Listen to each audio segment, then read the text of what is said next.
thématique de l'été sur les attributs de Dieu. Et Esther, c'est un livre assez sympa parce qu'il met en valeur un attribut en particulier, l'attribut de la providence de Dieu, qui est, si on veut définir ça de manière simple, l'activité de Dieu dans le monde.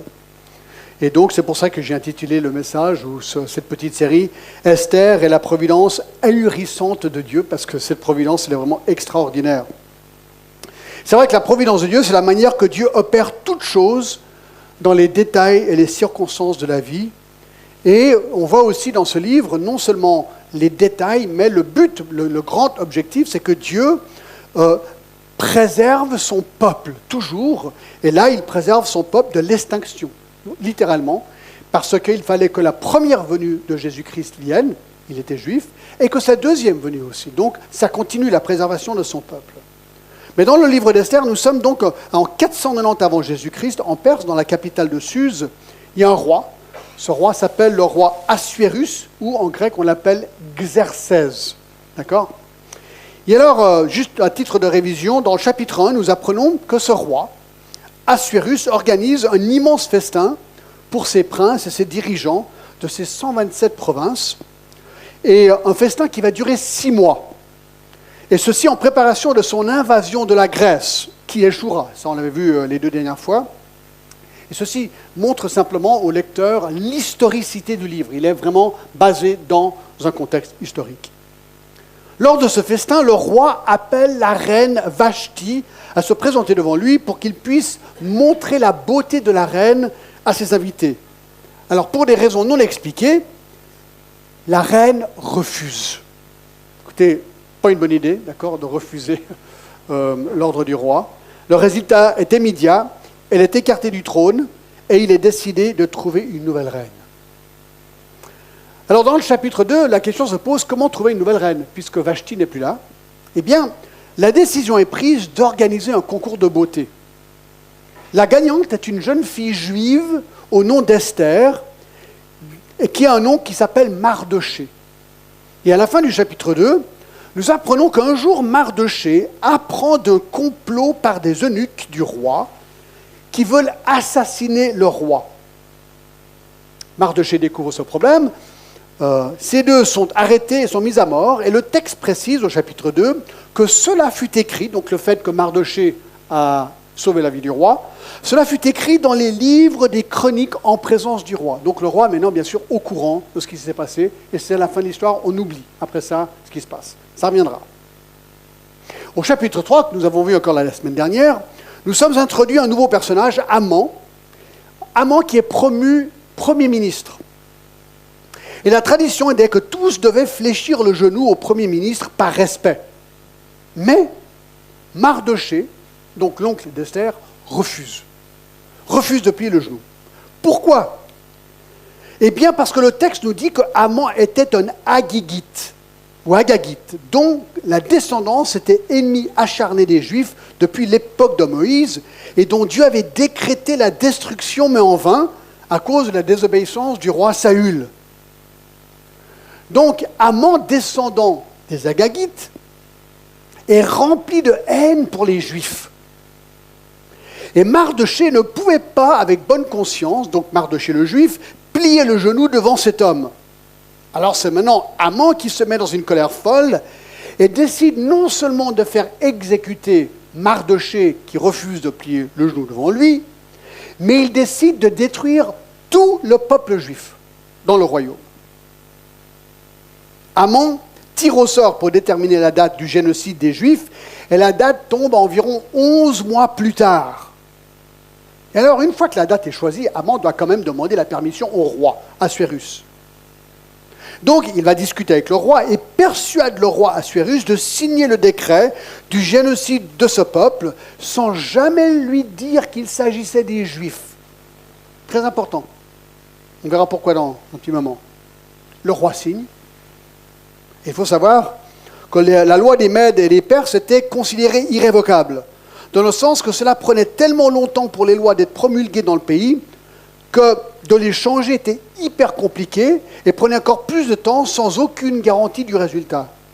Donc, elles étaient considérées irrévocables. Le peuple est averti, La ville de Suse ainsi que le pays entier, on apprend, est dans la consternation parce qu'ils savent que dans 11 mois, tous les Juifs vont être massacrés à cause de ce décret signé par le roi. Question, comment empêcher ce massacre? Comment empêcher ce massacre? Et ça nous amène à notre texte pour aujourd'hui. On est au chapitre 4. Chapitre 4. Esther décide d'intervenir. Alors on va aller vite, d'accord? On va aller vite, que le Seigneur m'aide, d'accord? Alors, verset 1. Mardochée, ayant appris tout ce qui se passait, déchira ses vêtements, s'enveloppa de sac et couvrit de sang. Donc Mardochée est consterné du fait qu'il sait que maintenant le peuple juif va être massacré. Et donc, il pousse des cris, nous appelle le verset 1. Le verset 2, il se rendit jusqu'à la porte du roi, dont l'entrée était interdite à toute personne revêtue d'un sac. Dans chaque province, partout où arrivait l'ordre du roi et son édit, il y eut une grande désolation parmi les Juifs. Ils jeûnaient, ils pleuraient et se lamentaient. Beaucoup se couchaient sur les sacs et des cendres. C'est une manière qu'il montrait la désolation, c'est de se mettre des sacs et des cendres. Alors, tout le pays est consterné. C'est absolument terrible. Et Mardochée, bien sûr, lamente, verset 4, les servantes d'Esther et ses eunuques vinrent lui annoncer cela, donc à Mardochée. La reine fut... Non, excuse-moi. La reine apprend, et elle envoyait des vêtements à Mardochée pour le couvrir et lui faire ôter son sac, mais il ne l'accepta pas. Donc tout le monde est dans la désolation. Alors verset 5, elle apprend, à partir du verset 4 et du verset 5, Esther apprend du complot. Et verset 5, alors Esther appela Hathach, l'un des eunuques que le roi avait placé auprès d'elle, et le chargea d'aller demander à Mardochée ce qui c'était ou d'où il venait. Hathach se rendit vers Mardochée sur la place de la ville, devant la porte du roi, et Mardochée lui raconta tout ce qui lui était arrivé et lui indiqua la somme d'argent qu'Aman avait promis de livrer au trésor du roi en retour du massacre des Juifs. Il lui donna aussi une copie de l'édit publié à Suse en vue de leur destruction, afin qu'il le montre à Esther et lui fasse tout connaître. Elle ordonna qu'Esther se rende chez le roi pour lui demander grâce et l'implorer en faveur de son peuple. Hathach va apporter à Esther toutes les paroles de Mardochée. Donc, Esther, d'accord, qui est maintenant la femme du roi dans un harem, apprend de l'intervention de l'eunuque, par l'intervention de l'eunuque, que Mardochée était en lamentation, nous dit qu'elle est effrayée, probablement pour la vie de Mardochée. Esther envoie vers Mardochée un autre eunuque pour éclaircir le problème. Il y va. Mardochée raconte tout, c'est ce qu'on vient de lire, n'est-ce pas? Et elle lui indique que même Aman avait offert une grande somme d'argent pour être absolument sûr que ce décret du génocide des Juifs soit fait. Et le verset 8 nous donne l'ordre quand même incroyable. Il lui donna aussi une copie de l'édit publié en Suse, donc Esther reçoit l'édit, afin qu'il le montre à Esther et lui fasse tout connaître, et il ordonna qu'Esther se rende chez le roi pour lui demander grâce et implorer en faveur de son peuple. Donc Mardochée dit à Esther, Esther, tu dois aller plaider au roi pour que ce décret soit annulé.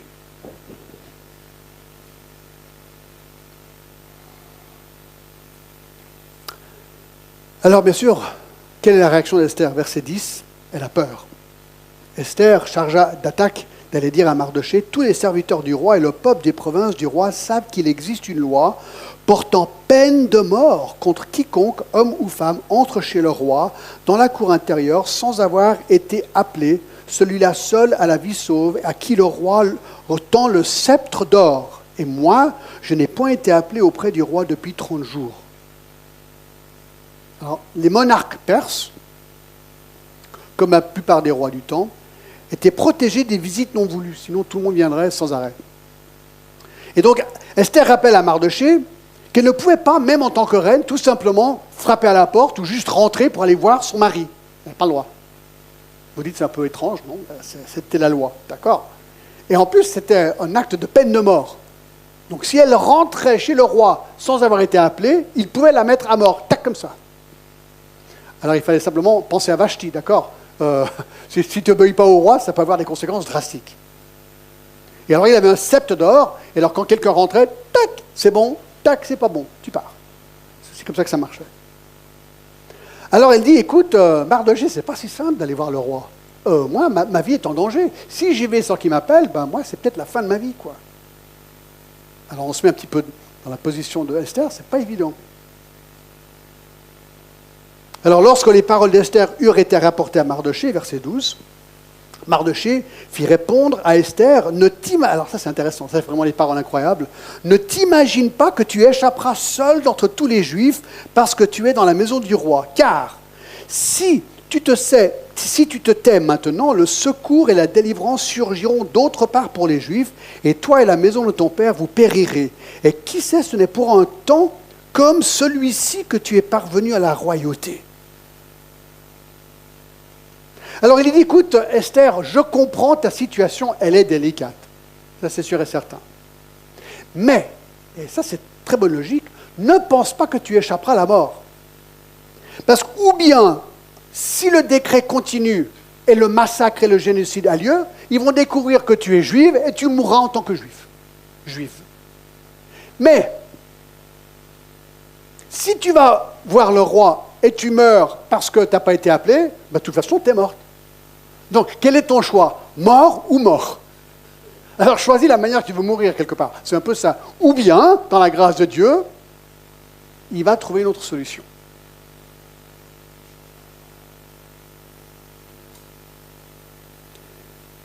Et il dit, bien sûr, au verset 14, « Si tu le fais, le secours et la délivrance surgiront d'autre part pour les Juifs. » Alors ça, c'est très intéressant.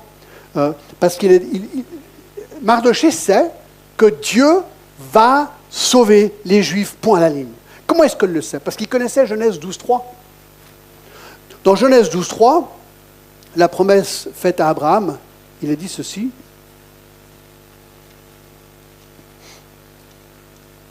Verset 1, l'Éternel dit à Abraham, va-t'en dans ton pays, dans ta patrie, de ta maison de ton père, va dans le pays que je te montrerai, je ferai de toi une grande nation et je te bénirai, je rendrai ton nom grand, tu seras une source de bénédiction. Je bénirai ceux qui te béniront et je maudirai ceux qui te maudiront et toutes les familles de la terre seront bénies en toi. Alors, tout juif comprend ces versets comme disant, il y en a d'autres qui le confirment, que Dieu va utiliser le peuple juif pour bénir le monde. Et nous savons que Jésus en tant que Messie est sorti du peuple juif, et ça c'est l'accomplissement final de cette prophétie. Et donc, Mardochée, dans cette partie de l'histoire, avant Christ, se dit, non, c'est pas possible que les Juifs soient détruits. C'est impossible, la promesse a été faite dans Genèse 12.3. C'est pas possible. Donc si ce n'est pas par toi, Esther, que le peuple sera sauvé, Dieu va faire quelque chose d'autre pour sauver le peuple. De toute façon, Dieu va sauver le peuple. Voilà ce qu'il est en train de lui dire ici. Et c'est vraiment beau dans le verset 14. « Et qui sait si ce n'est pour un temps comme celui-ci que tu es parvenu à la royauté ?» Voici une déclaration fabuleuse sur la souveraineté et la providence de Dieu en toutes choses.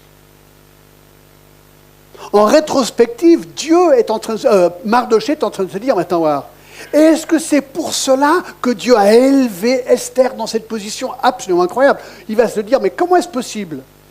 Moi, en tant que son oncle, j'hérite quelque part cette fille parce que ses parents sont morts. Elle est super belle, ok. Hein, on peut dire, ouais, c'est super d'être belle. Alors, dans son cas, ça a été bénéfique, mais ça, on en a parlé la dernière fois. La beauté n'est pas tout, mais dans son cas, ça a été utilisé. Elle devient d'un jour à l'autre reine. On se dit, mais pourquoi? Ah, peut-être là, il se dit, Dieu avait un plan du tout début. Il savait exactement ce qu'il faisait ici. Il veut délivrer son peuple et donc il organise des circonstances complètement folles pour que cela arrive. Alors, verset 14, « Et qui sait si ce n'est pour un temps comme celui-ci que tu es parvenu à la royauté ?» Est-ce que Dieu veut t'utiliser maintenant, Esther, comme jamais avant? C'est le moment. Alors, verset 15, c'est la première décision. Esther envoya dire à Mardochée, « Va, rassemble tous les Juifs qui se trouvent à Suse et jeûnez pour moi, sans manger ni boire pendant 3 jours, ni la nuit ni le jour. Moi aussi je jeûnerai, de même avec mes servantes. Puis j'entrerai chez le roi malgré la loi, et si je dois périr, je périrai. » Alors la première réaction, c'est, enfin, on voit sa faiblesse, elle dit, « Écoute, j'ai la trouille. J'ai tout simplement la trouille. Je ne sais pas comment ça va tourner, donc la seule solution, c'est que vous priez et que vous jeûniez pour moi. Ça, on n'en parle pas beaucoup du jeûne. On n'en parle pas beaucoup. Mais ici, c'était ça, son réflexe. Jeûnez et priez. Soyez intense dans votre prière pour que Dieu sauve ma vie et m'utilise vis-à-vis du roi. Mais elle avait vraiment peur parce que la loi, elle était là. C'était une situation de vie et de mort ici. Donc priez pour moi, s'il vous plaît, parce que je veux faire ce qui est juste. C'est beau, hein, ça. Vraiment, c'est beau. Et elle dit, j'entrerai chez le roi, et si je dois périr, je périrai. Ok, j'accepte mon lot, j'accepte mon sort. Si Dieu veut prendre ma vie, qu'il la prenne.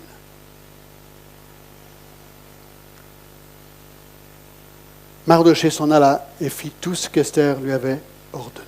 Donc ça arrive au chapitre 5, maintenant, le premier banquet d'Esther. Alors on voit tout de suite le courage d'Esther d'Esther, pas le dessert, hein, d'Esther. Elle va à un banquet, je pensais au dessert. Non, d'Esther, d'accord. Verset 1 du chapitre 5, le 3e jour, Esther mit ses vêtements royaux et se présenta dans la cour intérieure de la maison du roi, devant la maison du roi. Le roi était assis sur son trône royal dans la maison royale, en face de l'entrée de la maison. Alors c'est intéressant, le 3e jour, pourquoi ? Je pense qu'elle avait peur, et puis ça donnait le temps au peuple de prier et de jeûner. D'accord ? Donc 3 jours plus tard, elle se dit, j'y vais. Donc elle s'habille, elle y va. Et alors, elle rentre dans la porte. Moi, je peux qu'imaginer le cœur de cette femme qui bat. Elle se dit, bon voilà, mon sort va se déterminer dans les 10 secondes à venir. Ou bien je vis, ou bien je meurs. Aïe, aïe, aïe, aïe, aïe. Là, il fallait du courage, d'accord ? Et alors, verset 2, ouf, lorsque le roi vit la reine Esther debout dans la cour, elle trouva grâce à ses yeux. Et le roi tendit à Esther le sceptre d'or qui tenait dans la main. Esther s'approcha et toucha le bout du sceptre. Ouf. Elle trouve grâce à ses yeux. Sans doute un des meilleurs exemples de toute la Bible du pouvoir de Dieu sur les cœurs des rois, de changer même leurs esprits, leurs pensées, leurs convictions. Alors on ne sait pas du tout pourquoi le roi a fait exception pour elle, peut-être à cause de sa beauté, on n'en sait rien du tout. Mais c'est intéressant, Proverbe 21:1 nous dit « Le cœur du roi est un courant d'eau dans la main de l'Éternel, il l'incline partout où il veut. » Là, on voit que Dieu travaille même dans le cœur du roi Assuérus. Le roi lui dit au verset 3, « Qu'as-tu, reine Esther, et que demandes-tu ? Que serait-ce la moitié du royaume ? Elle te serait donnée. » Alors il était surpris de la voir apparemment. Pensait donc qu'elle avait une requête urgente. Vous savez, on n'ose pas rentrer voir un roi sans permission, sachant que ça peut vous coûter la vie pour une babiole. Hein ? Il va quand même se dire, waouh, apparemment, elle a une requête vraiment importante, sinon elle ne serait pas venue juste comme ça pour me dire, écoute, chérie, on a un problème d'eau qui coule, tu vois, c'est pas du tout ça, d'accord ? Et alors, en plus, il lui offre la moitié de son royaume. C'est quand même pas rien, d'accord ? Alors, elle aurait pu se dire, waouh, d'accord, non. En fait, c'était une expression idiomatique qui voulait dire simplement qu'elle pouvait demander ce qu'elle voulait, que cela serait accordé. C'est une manière de dire, écoute, tu as ma faveur, qu'est-ce que je peux faire pour toi ? Alors, verset 4, on pourrait peut-être être surpris. Elle répondit, « Si le roi le trouve bon, que le roi vienne aujourd'hui avec Haman au festin que je lui prépare. » Vous êtes surpris par la requête ? Alors, on pourrait imaginer qu'elle se mettrait à genoux pour plaider la cause des Juifs, parce qu'elle vient, en fait, c'est quoi son but objectif ? C'est d'arrêter un massacre. Donc elle aurait pu dire, oh roi, écoute, il y a un gros problème, il y a un massacre qui va se produire. Elle ne fait pas du tout ça. Pas du tout ça. Non, plutôt, elle invite le roi tout simplement à venir à un banquet qu'elle prépare, en son honneur. Et le soir même, avec Haman. Verset 5, et le roi dit, allez tout de suite chercher Haman, comme le désire Esther. Donc, elle invite le roi et Haman pour venir à un banquet. Alors, pourquoi ? Ça paraît presque bizarre. Pourquoi un banquet et pas simplement la requête ? Peut-être parce qu'elle est super bonne psychologue. Elle connaît l'art de la communication. Dans Ecclésiaste 3:7, il est dit que dans la vie, il y a un temps pour se taire et un temps pour parler. Vous savez, elle rentre comme ça à l'improviste et le roi est en train certainement de faire ou de prendre des décisions pour le royaume. Il est au travail. Puis elle sait très bien que c'est peut-être pas le meilleur moment d'interrompre son travail, là, comme ça, paf, à l'improviste, pour lui demander une monstre requête de ce genre. Se dire non. Il y a un temps pour tout. Je ne sais pas, mesdames, certainement, vous savez, si peut-être vous êtes à la maison et votre mari rentre à la maison, vous savez, quand il rentre, ou bien c'est le contraire, je sais, aujourd'hui, il faut être un petit peu attention, comme on dit ces choses comme ça, mais quand le mari rentre épuisé du travail, c'est peut-être pas le meilleur moment, là, aux 2 minutes suivantes, de s'asseoir et lui poser la monstre question hyper intense. Mieux vaut, écoute, relaxe-toi un petit peu, je t'amène un machin. Et il faut trouver le bon moment. Vous voyez ce que je suis en train de dire? Il y a un bon moment, l'art de la communication. C'est peut-être le contraire. Peut-être, monsieur, vous voulez parler avec votre épouse sur un truc vraiment important. Ben, il faut trouver le bon moment, les circonstances pour que ça marche. Enfin, on n'est pas en train de parler de manipuler, on est en train de parler de l'art de la communication. Voilà. Donc elle se dit, on va faire un banquet, tout le monde sera bien relax. Alors verset 5, le roi dit, allez tout de suite chercher Haman. Le roi se rendit avec Haman au festin qu'avait préparé Esther. Donc, c'est exactement ce qui se passe. On fait comme Esther veut. Verset 6, ils sont maintenant au festin, et pendant qu'on buvait le vin, le roi dit à Esther, quelle est ta demande? Elle te sera accordée. Que désires-tu? Quand serait-ce la moitié du royaume, tu l'obtiendras. Alors, ils sont là au banquet, les trois. Banquet 3 personnes, d'accord? Et le roi, il n'est pas bête non plus. Il sait très bien que la reine est nerveuse. Ils sont en train de manger. Il voit que la reine est troublée par quelque chose. Elle est déjà rentrée le matin même sans avoir été invitée. Elle lui demande de venir au banquet, donc la requête n'a pas encore été posée vraiment, il sait très bien. Il savait qu'il y avait un but pour tout ceci. Alors la réponse d'Esther, au roi qui lui dit, écoute, quelle est ta requête? Au verset 7, Esther répondit, voici ce que je demande et ce que je désire. Si j'ai trouvé grâce aux yeux du roi, s'il plaît au roi d'accorder ma demande et satisfaire mon désir, que le roi vienne avec Haman au festin que je leur préparais, et demain je donnerai réponse au roi selon son ordre. Alors il dit, oui, écoutez, est-ce que vous pouvez revenir demain à un autre festin que je vous prépare? Pourquoi est-ce qu'elle remet ça plus tard? Humainement, on ne sait pas, peut-être qu'elle a un peu peur. Mais ce qu'on sait, c'est pour permettre la suite des événements avant le prochain banquet. Alors, regardez verset 9. C'est Haman. Rappelez, c'était le roi et Haman. Haman, c'est le gars qui veut tuer tous les juifs. Alors lui, il repart, il dit, ouah, trop bien, quoi. J'ai été invité par la reine à un banquet. Regardez ce qu'il dit. Haman sortit ce jour-là joyeux, le cœur content. Mais lorsqu'il vit à la porte du roi, donc il est tout content, waouh, quel privilège, j'étais là avec le roi et la reine et juste moi. Et là, paf, il voit Mardochée, qui ne se levait ni se remuait devant lui, il fut rempli de colère contre Mardochée. Hein, sa joie, alors elle est étouffée en 2 secondes quand il voit Mardochée, qui refuse de plier le genou devant lui. Il sut néanmoins se contenir, il alla chez lui, puis il envoya chercher ses amis à Zeresh, sa femme.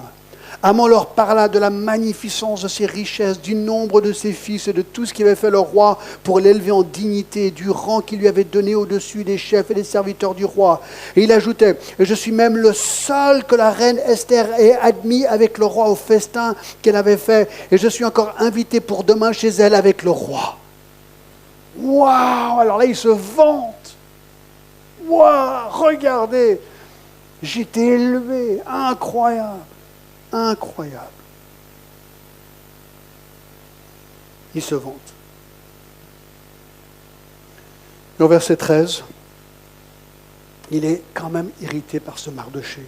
Mais tout cela n'est d'aucun prix pour moi aussi longtemps que je verrai Mardochée le Juif assis à la porte du roi. Alors Zeresh, sa femme, et tous ses amis lui dirent qu'on prépare un bois haut de 50 coudées, et demain matin, demande au roi qu'on y pende Mardochée, puis tu iras joyeux au festin avec le roi. Cet avis plut à Haman, et il fit préparer le bois. Alors, tous ses amis et son épouse lui disent, écoute, tue-le ce gars. Tu le tues, ça va te débarrasser de tous tes problèmes. Alors il dit ok. Alors il fait monter comment on appelle ça, oui, la potence. Mais il était quand même soumis au roi, donc en tant que Premier ministre, il devait quand même demander la permission au roi avant de pouvoir exécuter cet homme. Donc, la potence est construite. Et là, on arrive au chapitre 6. Chapitre 6. Alors ça, c'est là, maintenant, on voit dans ces détails la providence de Dieu dans les détails de la vie. Cette nuit-là, elle a invité, n'est-ce pas, Esther, le roi et Haman, de revenir le lendemain. Donc c'est la nuit même, le roi ne put pas dormir. Alors quand vous êtes frustré, vous ne pouvez pas dormir, peut-être que Dieu a un plan, parce qu'ici, il y a un plan.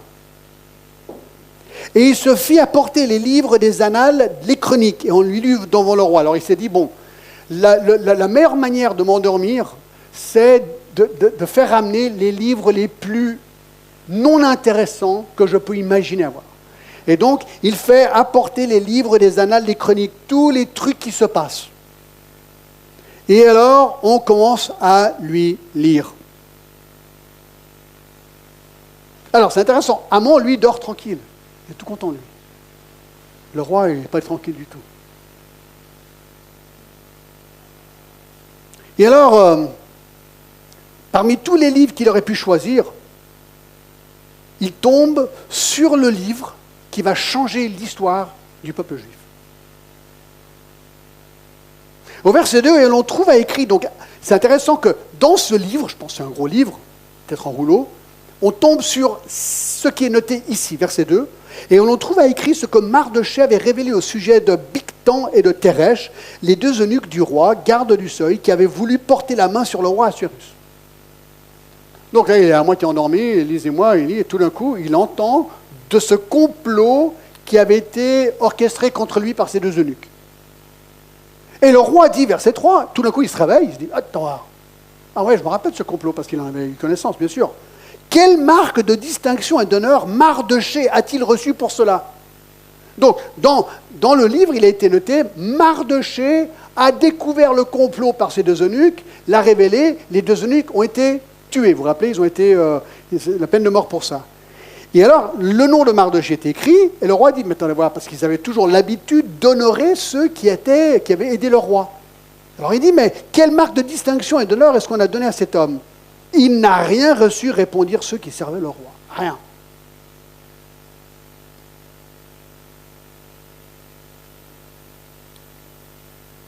Alors, pourquoi est-ce qu'il n'avait pas été honoré?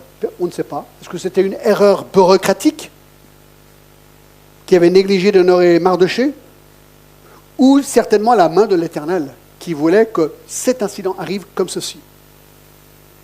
Alors, le roi vient d'apprendre que Mardochée avait sauvé sa vie et qu'il n'avait pas été honoré. Et juste à cet instant, c'est la providence de Dieu ici dans les détails, arrive Haman. Verset 4. Alors le roi dit, qui est dans la cour? Haman était venu dans la cour extérieure de la maison du roi pour demander au roi de faire pendre Mardochée au bois qu'il avait préparé pour lui. C'est fou. Alors Haman, la potence est construite, et il vient à ce moment-là demander au roi la permission de le pendre. Alors le roi dit, qui est dans la cour? Alors c'est très important ici. Qui va prendre la parole en premier? Est-ce que c'est Haman ou est-ce que c'est le roi? On est dans une question de quelques secondes ici. Donc Haman arrive et il se dit, bon, je vais demander au roi qu'on pende ce gars, Mardochée. Mais le roi dit, qui est dans la cour? Verset 5, les serviteurs du roi lui répondirent, c'est Haman qui se tient dans la cour, et le roi dit qu'il entre. Haman entra, et qui parle le premier? Le roi. C'est la clé, mes amis. Enfin, c'est la clé dans l'histoire ici. Haman entre, et le roi, avant qu'Haman puisse articuler sa requête, c'est le roi qui dit, Haman, j'ai une question pour toi. Oui, monsieur le roi. Que faut-il faire pour un homme que le roi veut honorer? Alors, Haman, qui a un petit problème avec son ego, d'accord, se dit en lui-même, verset 6, quel autre que moi, le roi, voudrait-il honorer? Waouh, trop bien, génial, d'accord, c'est incroyable cette histoire. Et il est enflé, gonflé d'orgueil cet homme. Il suppose que le roi veut l'honorer lui. Alors il donne sa réponse. Haman répondit au roi, ah, pour un homme que le roi veut honorer. Donc moi, il faut prendre le vêtement royal dont le roi se couvre et le cheval du roi que le roi monte et sur la tête duquel se pose une couronne royale, remettre le vêtement et le cheval à l'un des principaux chefs du roi, puis revêtir l'homme que le roi veut honorer, le promener à cheval à travers la place et la ville et crier devant lui, c'est ainsi que l'on fait à l'homme que le roi veut honorer. Alors ça, il l'a fait parce qu'il s'est dit, ça c'est vraiment ce que j'aimerais, quoi. C'est vraiment ce que j'aimerais. Waouh! Alors là, Haman, verset 10, le roi dit à Haman, alors là, Haman il est là, il dit,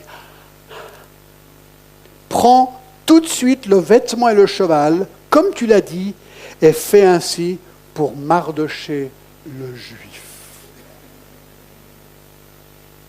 qui est assis à la porte du roi, ne néglige rien de tout ce que tu as mentionné.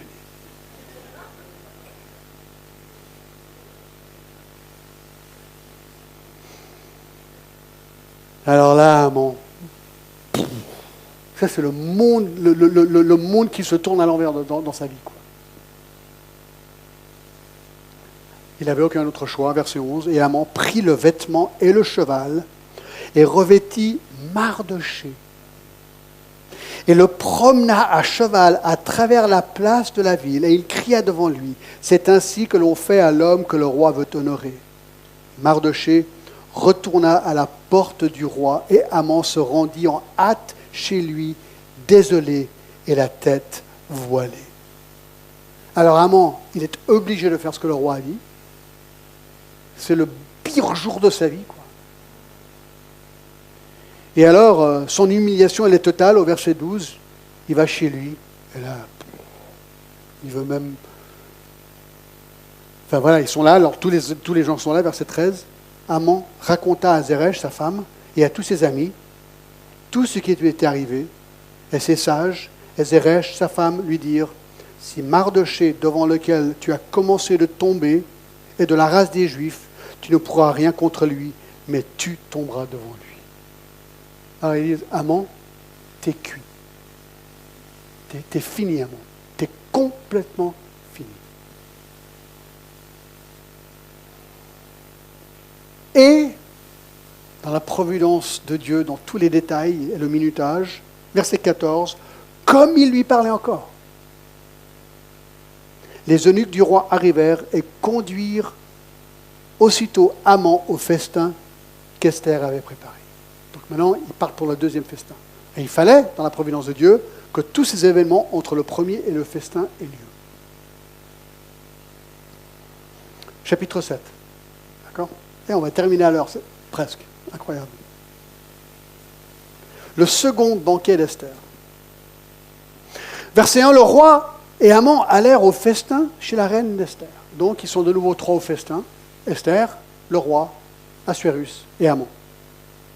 Ce second jour, le roi dit encore à Esther, pendant qu'on buvait le vin, « Quelle est ta demande, reine Esther? Elle te sera accordée. Que désires-tu? Quand ce serait la moitié du royaume que tu obtiendras. » C'est la troisième fois qu'il dit ça. Il veut vraiment savoir. Écoute, il y a un truc qui t'agace. Il y a un truc là. J'aimerais savoir ce que c'est. Que se passe-t-il? Que se passe-t-il? Donc le roi demande à la reine d'exprimer sa requête. Et alors, elle révèle au roi le complot contre son peuple, les Juifs. Verset 3, la reine Esther répondit, si j'ai trouvé grâce à tes yeux, ô roi, et si le roi le trouve bon, accorde-moi la vie, voilà ma demande, et sauve mon peuple, voilà mon désir. Car nous sommes vendus, moi et mon peuple, pour être détruits, égorgés, massacrés. Encore si nous étions vendus pour devenir serviteurs et servantes, je me tairais, mais l'ennemi ne saurait compenser le dommage fait au roi. Alors, quand Esther enfin répond à la question du roi, c'est une chose extraordinaire qu'elle révèle, aussi bien au roi qu'à Haman, car ni l'un ni l'autre connaissait sa nationalité encore. Mais ici, elle plaide pour elle et son peuple. Mardochée lui avait ordonné de ne pas révéler son identité aux Juifs, juives au roi. Et quand Haman a donné l'édit de massacrer les Juifs, il ne savait pas en fait qu'il menaçait la vie de la reine. Il ne savait pas qu'il était juif. Il savait que Mardochée était juif, mais personne encore ne savait que la reine était juive. Alors le roi Assuérus, verset 5, prit la parole et dit à la reine Esther, « Qui est-il et où est-il celui qui se propose d'agir ainsi ?» Il est complètement étonné de ce qu'il entend. Il n'arrive pas à imaginer qu'une telle chose se passerait dans son royaume. Alors ça montre quand même la distance du roi de la réalité des affaires quotidiennes parfois. Ça montre aussi la petite valeur qu'on mettait sur une vie humaine. Parce qu'il avait lui-même, vous vous rappelez, signé l'ordre du massacre, et maintenant il avait complètement oublié ce qu'il avait signé. Et pourtant, c'est quand même pas rien de signer l'ordre de massacre d'un peuple entier dans ton royaume. Mais il ne s'était même pas posé la question, qui est ce peuple et pourquoi on fait? Il a simplement dit, ok, Haman, c'est bon, tac, je signe.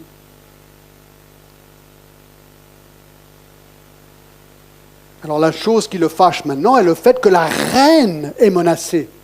Elle dit, mon peuple, moi et mon peuple. Quelqu'un a osé menacer la reine, est-ce possible? Alors moi je me demande si Haman, il se rend compte de ce qui se passe ici. Il est complètement dépassé par les événements, parce qu'il ne sait pas encore que la reine est juive. Et donc il a lui-même menacé la vie de la reine.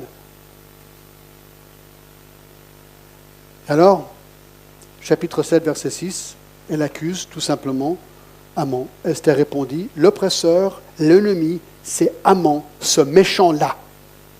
Ils sont que trois. Ils sont que trois. Ce méchant-là, lui, tac. Mettez-vous à la place d'Haman. Haman fut saisi de terreur en présence du roi et de la reine.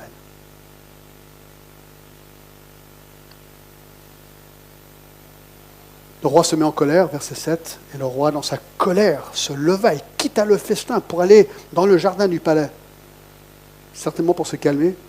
Haman resta pour demander grâce de la vie à la reine Esther, car il voyait bien que sa perte était arrêtée dans l'esprit du roi. Donc il savait très bien quand le roi s'est levé de la table pour sortir, c'était fini pour lui. Il savait que le roi avait déjà décidé que lui, c'est lui qui mourrait. Alors la seule option, puisqu'il n'y a que la reine qui reste, c'est d'aller plaider à la reine pour sa vie. Et lorsque le roi revint du jardin, du palais, dans la salle de festin, il vit qu'Haman, qui s'était précipité vers le lit sur lequel était Esther, et il dit, « Serait-ce encore pour faire violence à la reine chez moi dans le palais ?» Donc Haman, alors le roi sort, Haman vers la reine, et il se met à genoux, elle est sur un lit, parce que les gens, ils s'asseyent sur des lits pour manger, vous savez. C'est comme dans les films. Et donc il est là, et alors quand le roi revient, il se dit, « Non mais attends, voir, est-ce que tu vas encore la violer ?» Alors c'est exagéré. Mais c'est ce qu'il dit. Non, mais franchement, Haman, c'est du n'importe quoi, là. D'accord? Du n'importe quoi.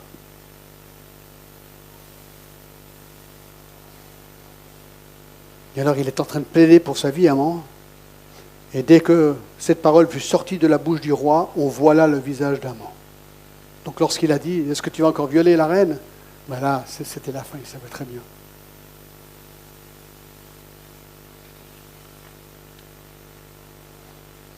Donc le roi est dégoûté. Et regardez verset 9. Et Harbona, l'un des eunuques, dit en présence du roi, « Voici le bois préparé par Haman pour Mardochée, qui a parlé pour le bien du roi, et dressé dans la maison d'Haman à une hauteur de 50 coudées. » Le roi dit qu'on y pende Haman. Qu'on y pende Haman. Donc l'eunuque suggère que cette potence, érigée pour tuer Mardochée, qu'elle était là. Et donc ça a donné l'idée au roi, emmenez Haman et exécutez-le. C'est exactement ce qui va se passer. Verset 10. Et l'on pendit Haman au bois qu'il avait préparé pour Mardochée. Et la colère du roi s'apaisa. Alors ça, j'ai trouvé vraiment intéressant. Haman est exécuté. Et la colère du roi s'apaisa. Alors, on ne va pas entrer dans le sujet de la peine de mort aujourd'hui, mais c'est un très bon exemple, ici, de c'est l'effet de la justice juste. Aman méritait la mort. Et une fois que la peine de mort a été appliquée à Aman, la colère du roi s'apaisa, parce que, selon le roi, c'était juste. Et donc, on a beaucoup à dire, hein. J'ai fait des messages sur la peine de mort, mais je pense que la pire des choses dans la vie, c'est d'avoir de l'injustice, quand les peines ne sont pas équivalentes au mal commis. Et là, on voit que quand la justice est juste, quand les gens sont punis de manière juste et adéquate pour leurs crimes, eh bien, ça apaise la colère. Mais quand la justice est mal appliquée et les gens ne sont pas punis de manière juste pour leurs crimes, on reste en colère. On reste en colère. Mais ça, c'est tout un autre sujet. Alors voilà, mes amis, aujourd'hui, on a regardé très brièvement le cœur de cette histoire et la providence de Dieu. J'aimerais juste peut-être en tirer quelques applications. On terminera l'histoire la semaine prochaine pour voir comment le peuple juif a été maintenant sauvé, parce que le décret, vous vous rappelez, était irrévocable. Donc maintenant, il faut trouver un moyen de protéger le peuple. Mais ça, on verra la semaine prochaine. Mais juste quelques leçons, juste avant de nous quitter ce matin. Premièrement, la providence de Dieu se voit dans les plus petits détails ici. Le fait que la reine Vashti a été écartée du trône et que c'est Esther, une juive, qui gagne le concours de beauté, montre que Dieu utilise tout et n'importe quoi pour sa gloire. La découverte du complot des deux eunuques contre le roi par Mardochée, le fait qu'il y avait eu un oubli gouvernemental pour l'honorer, l'insomnie du roi, le fait qu'il demande que ces livres des chroniques du royaume soient lus, le fait qu'il tombe sur la portion lue qui était le complot révélé par Mardochée avec son nom, le fait que le roi constate qu'il n'avait pas été honoré, au moment précis que Haman rentre pour demander la permission de pendre Mardochée, le fait que c'est le roi qui prend la parole en premier, juste à quelques secondes, et le fait qu'Esther avait peur de faire sa requête lors du premier banquet, mais au deuxième banquet, bref, toutes ces choses font qu'on voit la providence de Dieu dans les affaires humaines, dans les plus petits détails. Et ça devrait nous éblouir. Nous éblouir. Peut-être vous vous êtes déjà posé la question, est-ce que ma vie compte? Est-ce que ma vie, finalement, c'est du hasard? Qu'est-ce que je fais là, finalement? Vous dites, oui, mais John, c'est facile dans Esther, parce que la providence de Dieu est positive pour Esther et le peuple juif. Alors, positive, oui. N'oublions pas que Esther a perdu ses parents. N'oublions pas qu'elle avait été, elle aussi, elle vivait dans un pays qui n'était pas le sien, parce qu'elle avait été déportée par Nebuchadnezzar et les autres. Donc, tout n'était pas rose pour sa vie. Mais Dieu a pris toutes ces circonstances pour un plus grand bien. C'est ça qui est incroyable ici. Vous dites, oui, mais John, pour moi, tout semble négatif dans ma vie. Regarde tous les problèmes de ma vie. Où est Dieu? Si vous pensez ça, vous n'êtes pas différent que Joseph. Parce que Joseph aussi a certainement pensé cela. D'avoir tout d'un coup, mes frères me vendent. Je deviens esclave en Égypte. Ensuite, on m'accuse de viol. On me met en prison pendant des années. Et ensuite, les chansons du roi, il rate son coup et je reste encore en prison. Non, mais le gars, il se dit, mais est-ce que Dieu existe? Il a toujours loué et cru en Dieu. Et c'est qu'à la fin de sa vie qu'il a réalisé que Dieu était en train d'opérer un plan incroyable. Alors le privilège pour Joseph et pour Esther, c'est qu'eux, ils ont vu, ils ont compris le plan de Dieu.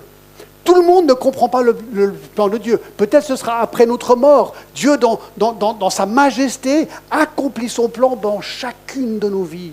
Le problème, c'est que je ne sais pas aujourd'hui peut-être comment. Et on se pose tous cette question. À quoi je sers? Pourquoi est-ce que je suis là? Qu'est-ce que le Seigneur veut de moi? Comment est-ce que ma vie rentre dans la vie d'Esther? Écoutez, moi je ne peux pas répondre, mais Dieu a un plan pour toi. Dieu t'a créé, Dieu ne s'est jamais trompé dans la création. Dieu t'a créé comme tu es, dans le pays dans lequel tu as été, parce qu'on est plein de pays ici, d'accord? Ta nationalité, ta vie, tes dons, ton éducation, tout ça fait partie du plan de Dieu. Et ce qu'il veut de toi, c'est que tu prennes ce que tu as et que tu l'utilises pour sa gloire. Et que tu dises, Dieu, utilise-moi avec mes points forts, avec mes points faibles, même avec mes péchés qui sont pardonnés par Jésus-Christ, et utilise-moi. Et là, je crois qu'on peut vraiment utiliser Romains 8, 28, qui dit quoi? Vous connaissez très bien Romains 8, 28, mais c'est vraiment vrai. Romains 8, 28, nous savons du reste que toute chose concourt au bien de ceux qui aiment Dieu, de ceux qui sont appelés selon son dessein, et juste après, on devient semblable à Christ. Donc, toutes choses, bonnes et mauvaises, Dieu a un plan, et nous pouvons le louer et l'adorer pour cela, même si on ne comprend pas tout aujourd'hui.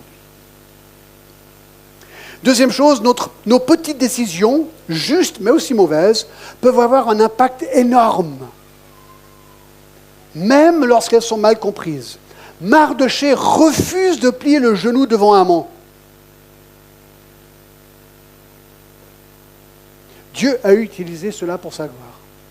Vous dites, est-ce que c'était juste de ne pas plier le genou devant le Premier ministre? Voilà, Dieu l'a utilisé. Parfois, faire ce qui est juste n'est pas facile. Troisième application. Mardochée a dû encourager Esther à faire ce qui est juste, d'aller parler au roi au péril de sa vie. Question, qu'est-ce qui nous motive, toi, moi? Mon confort est ce que je veux, ou est-ce que dans toutes mes décisions de la vie, je me dis, qu'est-ce que Dieu veut? Qu'est-ce qui est juste? Ça, c'est ce qui doit nous motiver. Pas mon confort, ce qui est juste, ce qui est biblique, ce qui est selon la volonté de Dieu. Tout n'est pas toujours clair, mais quand c'est clair, ça devrait être notre instinct. Tout de suite. 4. Est-ce pour un temps comme celui-ci que tu es devenue reine?